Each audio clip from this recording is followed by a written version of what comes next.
जंगल से मेट्रो शहर तक एक दिल को छू लेने वाली कहानी। यह कहानी एक ऐसे लड़के की है जिसका नाम था आरव। वह गहराते जंगलों के बीच एक झोपड़ी में बड़ा हुआ। बचपन से ही उसे यही बताया गया कि उसके माता पिता अब इस दुनिया में नहीं हैं, लेकिन किस्मत को कुछ और ही मंजूर था। एक दिन एक सपना उसके जीवन की दिशा बदल देता है। नमस्कार दोस्तों, मेरे चैनल में आप सभी का स्वागत है। तो हम सुन रहे हैं एक छोटी सी कहानी। अगर कहानी में अभी तक बने हैं तो चैनल को लाइक शेयर सब्सक्राइब ज़रूर कर दीजिएगा। वापस लौटते हैं अपनी कहानी में। आरव की उम्र 18 साल की थी। वह एक आदिवासी बुजुर्ग बाबा जी के साथ रहता था, जिन्होंने उसे बचपन में जंगल में अकेले पाया था। आरव को पेड़ पौधों की पहचान, जानवरों से बचाव और जंगल में जिंदा रहने की कला सिखाई गई थी। उसका मन जंगल की शांति और प्रकृति की गोद में रमा हुआ था, लेकिन दिल के किसी कोने में हमेशा एक अधूरी पहचान की टीस बनी रहती थी। एक रात उसने सपना देखा। क्या देखा? एक औरत जो उसे पुकार रही थी और एक आदमी जिसकी आंखों में वही चमक थी जो उसकी अपनी थी। वो सपना उसे बार बार आने लगा। आरव ने बाबा जी से पूछा, क्या मेरे माता पिता जिंदा हैं? कैसी लग रही है कहानी? पसंद आ रही है तो एक लाइक ज़रूर कर दीजिएगा। लौटते हैं अपनी कहानी में। बाबा जी ने लंबी सांस लेते हुए कहा कि अब समय आ गया है तुम्हें सच बताने का।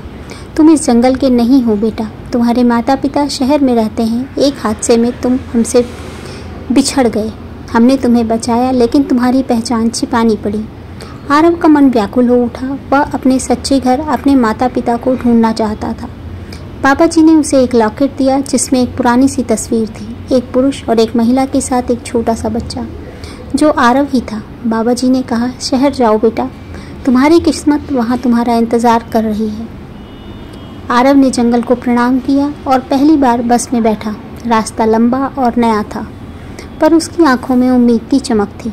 जब आरव मेट्रो शहर पहुंचा तो वह उस भीड़, धुएं और ऊंची इमारतों से घबरा गया।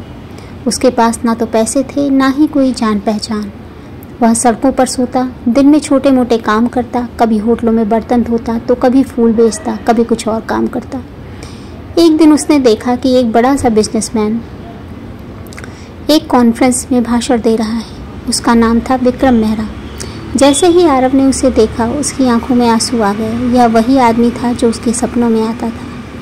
अब आरव का मिशन साफ था, उसे विक्रम मेहरा से मिलना था, लेकिन इतने बड़े आदमी से मिलना संभव नहीं था, इतना आसान भी नहीं था।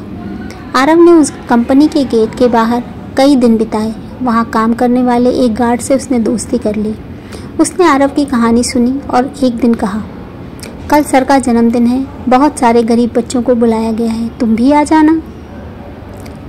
आखिर क्या होगा कहानी में, जानने के लिए सुनते रहिए इस कहानी को पूरा। अगले दिन आरव अच्छे कपड़े पहनकर बच्चों के साथ पार्टी में गया। विक्रम मेहरा ने बच्चों से मिल रहे थे। तभी आरव ने धीरे से कहा, सर क्या आप मुझे पहचानते हैं? और उसने वह लॉकेट दिखाया। विक्रम मेहरा ने जैसे ही वह लॉकेट देखा, उनकी सांसें थम सी गईं। वे कांपते हुए कहने लगे, ये तो मेरे बेटे का लॉकेट है। आरव, उनकी पत्नी अनामिका भी वहीं होती, एक मजबूत महिला जो अपने बेटे के खो जाने के बाद भी अपने पति और परिवार को संभाले रही।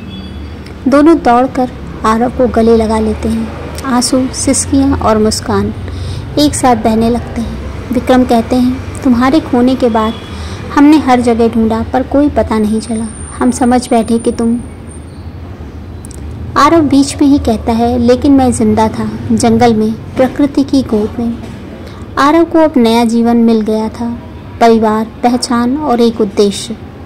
लेकिन उसने जंगल को नहीं भुलाया। वह पढ़ाई करने लगा, बिजनेस के गुण सीखे और फिर एक सपना देखा, जंगल के बच्चों के लिए एक स्कूल खोलने का। कैसी लग रही है कहानी? अगर पसंद आ रही है तो चैनल को लाइक करें, शेयर करें और साथ में सब्सक्राइब करें।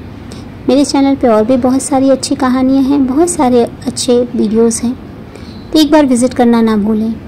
वापस लौटते हैं अपनी कहानी में। उसने अपने पिता की मदद से एक NGO शुरू किया, प्रकृति पथ, जो जंगलों में रहने वाले बच्चों को शिक्षा और स्वास्थ्य की सुविधा देती थी। उसकी माँ अनामिका ने उसमें उसका भरपूर साथ दिया। एक दिन जंगल में उसी जगह एक स्कूल का उद्घाटन हो रहा था, जहाँ आरव कभी पढ़ नहीं पाया। सामने उसके माता पिता बैठे थे और मंच पर आरव खड़ा था। मैं जंगल में बड़ा हुआ, शहर में पहचान मिली और अब मैं दोनों दुनिया को जोड़ने आया हूँ।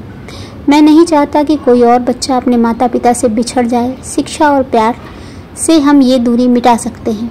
लोग तालियां बजाते हैं और बाबा जी जो भीड़ में चुपचाप खड़े थे, उनकी आंखें भी नम हो जाती हैं। आरव उनके पैर छूता है, उनसे मिलता है।